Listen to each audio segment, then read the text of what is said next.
9 rahasia emak-emak selalu rajin beberes rumah. Ternyata bukan karena rajin dari lahir. Sebelum lanjut, tolong klik subscribe dan like ya Bu. Dan juga kalau sekiranya video ini manfaat, bantu share ke teman-teman yang lain ya. Nah, sekarang kita lanjut deh. Ketemu lagi nih Bu. Sehat dan gembira terus semua ya. Hari ini kita ngobrolin soal emak-emak yang katanya rajin beberes rumah. Padahal kenyataannya itu bukan karena bakat dari lahir, tapi karena hidup yang penuh tantangan. Rumah bukan cuma tempat tinggal, tapi medan perang antara piring kotor, mainan anak, cucian, dan pikiran yang juga ikut berantakan. Jadi kalau ibu-ibu terlihat rajin itu bukan karena hobi ngepel, tapi karena kalau rumah berantakan sedikit saja, hati langsung ikut goyang kayak harga cabai di pasar. Dan kita semua tahu rasanya pengen rebahan, tapi tangan tetap pegang sapu itu bukan rajin.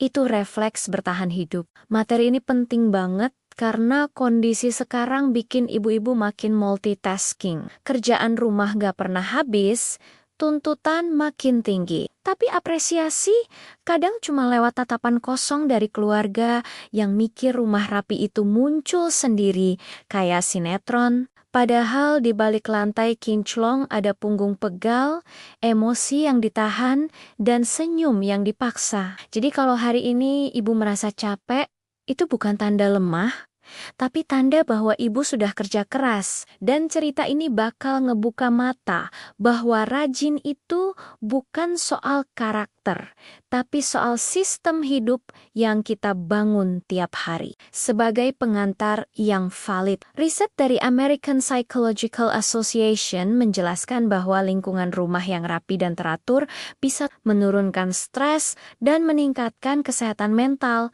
Artinya bukan cuma rumah yang dibersihin, tapi hati juga lagi dirapihin. Jadi pembahasan ini bukan sekadar soal sapu dan pel, tapi soal kenapa emak-emak itu sebenarnya sedang menyelamatkan kewarasan dirinya sendiri sambil tetap ketawa kecil di tengah capek. Karena kalau tidak pakai humor, bisa-bisa yang disapu bukan lantai, tapi perasaan sendiri. Rahasia pertama itu sebenarnya soal trauma kecil yang numpuk.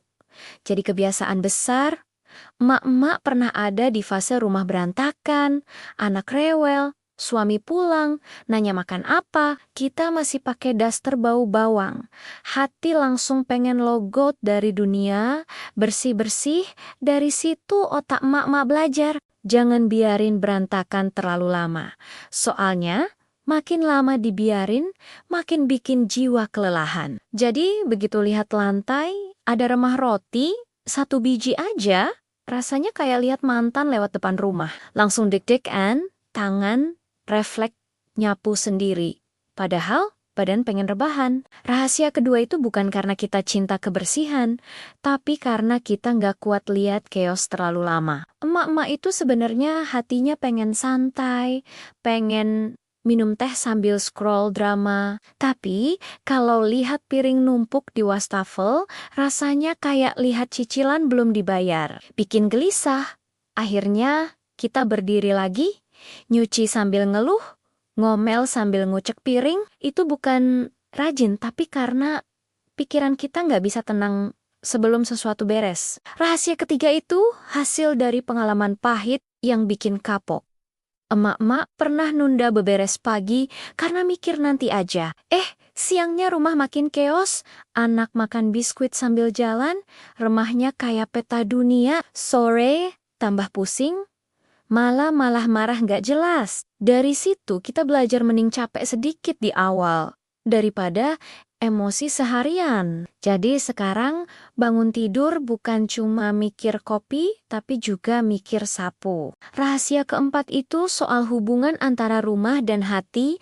Emak-emak itu sensitif sama suasana.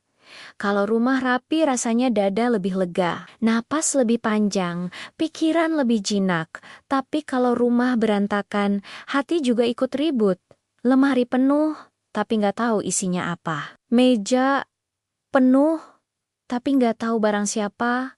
Akhirnya kepala juga penuh, tapi nggak tahu kenapa. Makanya kita beberes bukan cuman buat lantai, tapi buat pikiran sendiri. Rahasia kelima itu karena rumah bukan cuma bangunan, tapi tempat pulang jiwa. Emak pengen rumah jadi tempat yang enak buat suami, anak dan diri sendiri, tempat di mana bisa duduk tanpa mikir, harus mindahin ini itu. Jadi walaupun capek, kita tetap beresin. Karena kita pengen pas malam datang, kita bisa duduk sambil bilang dalam hati, "Ya Allah, akhirnya rumahku tenang juga." Rahasia keenam itu soal harga diri emak-emak yang halus tapi kuat. Kita nggak mau dibilang pemalas, walaupun kadang pengen jadi pemalas profesional. Pengen rebahan sambil ngemil tanpa rasa bersalah, tapi tangan tetap kerja, kaki tetap muter. Itu bukan karena kita superhero, tapi karena kebiasaan terpaksa lama-lama jadi karakter, kayak otot hati yang kebentuk dari cucian. Rahasia ketujuh itu karena mak-mak mikir panjang, kita tahu kalau sekarang gak diberesin, nanti nambah, kalau nanti gak diberesin, besok numpuk. Kayak utang yang bunganya jalan sendiri, jadi kita pilih cicil capeknya, sapu dikit sekarang, lap dikit sekarang, beres dikit sekarang, biar besok gak harus jungkir balik. Rahasia kedelapan itu soal ingin dihargai, walau jarang diucapkan. Emak-emak jarang dapat pujian. Jarang ada yang bilang makasih sudah beberes, tapi kita tetap lakuin. Karena dalam hati kita pengen rumah ini jadi cermin diri kita. Kita pengen orang masuk rumah terus mikir, "Ih, enak ya rumahnya." Padahal yang gak kelihatan itu prosesnya, capeknya, dan emosi yang ditahan. Rahasia kesembilan itu karena emak-emak kuat bukan dari lahir, tapi karena terlatih tiap hari, kita diuji sama cucian, piring, anak, emosi sendiri. Kadang pengen nangis, tapi malah nyapu, pengen marah, tapi malah ngepel. Dari situ kita jadi tangguh. Bukan karena nggak capek, tapi karena capeknya udah jadi bahasa sehari-hari kita. Kalau dipikir-pikir, semua cerita tadi bukan soal rumah yang kotor atau lantai yang belum dipel, tapi soal hati yang lagi belajar kuat pelan-pelan. Beberes rumah itu kadang cuma pelarian suasana hati. Aslinya kita lagi berusaha menata pikiran biar nggak tumpah semua. Sambil muter-muter ngepel rumah, sambil pusing mikir, sambil senyum tipis, sambil ngomel dikit juga nggak apa-apa. Namanya juga ibu-ibu, multitasking sampai ke perasaan. Dan lucunya, rumah rapi sering jadi prestasi paling sepi tepuk tangan. Nggak ada piala, nggak ada bonus, paling cuma komentar. Kok bersih? Tapi justru dari situ kita belajar. Ternyata kita mampu ngerjain banyak hal tanpa disorot lampu panggung. Ibu-ibu itu stand-up comedian tanpa mic, bahan bercandanya cucian, penontonnya diri sendiri, dan punchline-nya adalah rumah tetap jalan meski hati lagi capek. Jadi kalau hari ini capek, tarik napas, lihat sekeliling, dan sadar satu hal, rumah ini berdiri karena tanganmu, suasananya hidup karena niatmu, dan semua proses ini pelan-pelan lagi membentuk versi diri yang lebih kuat. Gak harus sempurna, cukup terus bergerak karena dari semua rahasia tadi. Yang paling penting bukan rajin atau bersih, tapi ibu yang gak berhenti berjuang walau lelah. Terima kasih banget buat semua yang sudah menonton video ini. Sampai jumpa di obrolan serta cerita yang lebih menarik di video berikutnya. Salam semangat buat ibu hebat.